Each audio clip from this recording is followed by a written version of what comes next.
கன்னியாகுமரி மாவட்டம் தக்கலையில் நாம் தமிழர் கட்சியின் ஒன்றிய தலைவர் சேவியர் குமார் அவர்கள் திமுக குண்டர்களால் படுகொலை செய்யப்பட்டுள்ளார். தக்கலை ஒன்றிய செயலராக செயல்பட்டு வரும் சேவியர் குமார் அவர்கள் ஒரு சமூக ஆர்வலராக அங்கு நடக்கும் கனிம வள கொள்ளை, பொதுமக்களுக்கு ஏற்படும் பிரச்சனைகள், இது போன்ற பல விஷயங்களில் அவர் போராடி அவற்றுக்கான தீர்வுகளை கண்டு வந்துள்ளார்.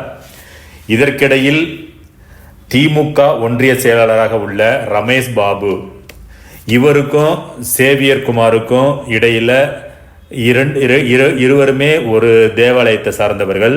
அதாவது மயிலாடு என்ற இடத்தில் இருக்கிற தேவாலயத்தில் இருவரும் உறுப்பினராக இருக்கிறாங்க. அந்த தேவாலயத்தில் தொடர்ந்து பல முறைகேடுகள் நடந்து வருது. அந்த முறைகேடுகளுக்கு அந்த தேவாலயத்தோட பாதிரியார் ஜஸ்டிஸ் லோக் என்ற பாதிரியாரும் உடந்த. அது மட்டும் இல்லாமல் இந்த ரமேஷ் பாபு அவர் ஒரு லாயர், ஒரு வழக்கறிஞர், திமுகவுடைய ஒன்றிய செயலாளராக இருக்கார். தன்னுடைய அதிகாரத்தை துஷ்பிரயோகம் பண்ணுறது, தனது சகாக்களை வச்சு அந்த தேவாலயத்துக்குள்ள பலதரப்பட்ட முறைகேடுகளை நிகழ்த்துறது.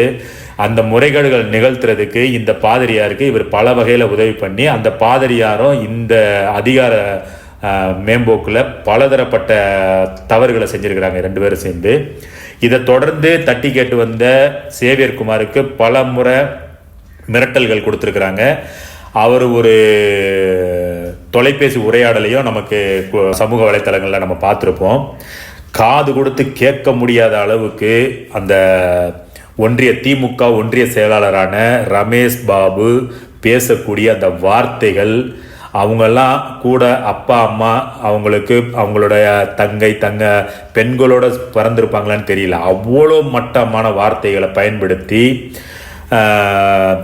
நாம் தமிழர் கட்சியின் ஒன்றிய தலைவர் சேவியர் குமாரை அவ்வளோ அசிங்கமாக பேசியிருக்காரு. அப்போ கொலை மிரட்டலும் விடுறாரு. நீ வாடா, உன்னை நான் சாவடிக்கிறேன், உன்னை சாவடிக்கிறதுன்னு என்னோட வேலை, நீ வா, உன்னை முடிச்சுட்டு தான் நான் அடுத்த வேலை பார்ப்பேன்ற அளவுக்கு ஒரு மிரட்டல் கொடுக்குறாரு. இதை காவல்துறை கிட்ட இவங்க ஒரு புகாராகவும் கொடுத்துருக்குறாங்க. ஆனால் காவல்துறையும் அது மேலே எந்த நடவடிக்கையும் எடுக்கலை. அதனுடைய பின்விளைவு தான் இந்த கொலை.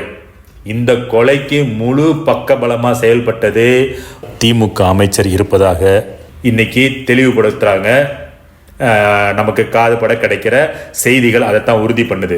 நீ என்ன வேணாலும் அவனை பண்ணிக்கோ, நான் பார்த்துக்கிறேன் அப்படின்ற மாதிரி ஒரு மிகப்பெரிய தன்னுடைய அதிகார பலத்தை அவங்களுக்கு கொடுத்துருக்காரு. நீங்கள் என்ன வேணாலும் பண்ணுங்க, அங்கே நாம் தமிழருடைய கொட்டம் இதோட அடங்கணும். ஆகையால் இந்த படுகொலைக்கு திமுக முழு பொறுப்பேற்று இதனுடன் இதை நிறுத்தி கொள்ள வேண்டும். இனி ஒரு கொலை, இது போன்ற மிரட்டல்கள் நடக்குமேயானால் அது மிகப்பெரிய விபரீதத்தை உருவாக்கும். நாம் தமிழர் கட்சி இதை பார்த்து கொண்டிருக்காது என்பதை மிக வன்மையாகவும் கடுமையாகவும் நாங்கள் தங்கள் எதிர்ப்புகளை இதன் மூலம் பதிவு செய்கிறோம். அது மட்டும் இல்லாமல் இறந்து போன கொலை செய்யப்பட்ட சேவியர் குமாருக்கு மனைவியும் 2 பெண் குழந்தைகளும் இருக்குது. அவர் மேலே இன்னைக்கு வரைக்கும் எந்தவித புகாரோ எந்த ஒரு தவறான தகவலோ எதுவுமே இல்லை அவர் மேலே.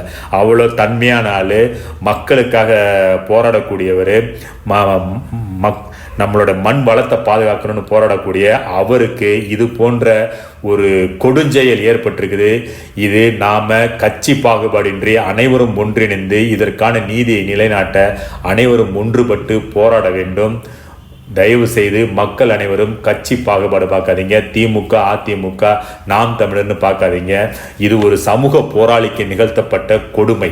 இது அப்படியே நம்ம விட்டுட்டோம்னா இது வருங்காலங்களில் ஒவ்வொரு சமூக போராளிக்கும், ஒவ்வொரு வரக்கூடிய ஒவ்வொருத்தருக்கும் அச்சுறுத்தலை ஏற்படுத்தும் வண்ணம்தான் இந்த திமுக இந்த செயலை அரங்கேற்றிருக்கிறது. இதை நாம் வன்மையாக கண்டிக்க வேண்டும், முதன்மையாக நின்று எதிர்க்க வேண்டும்.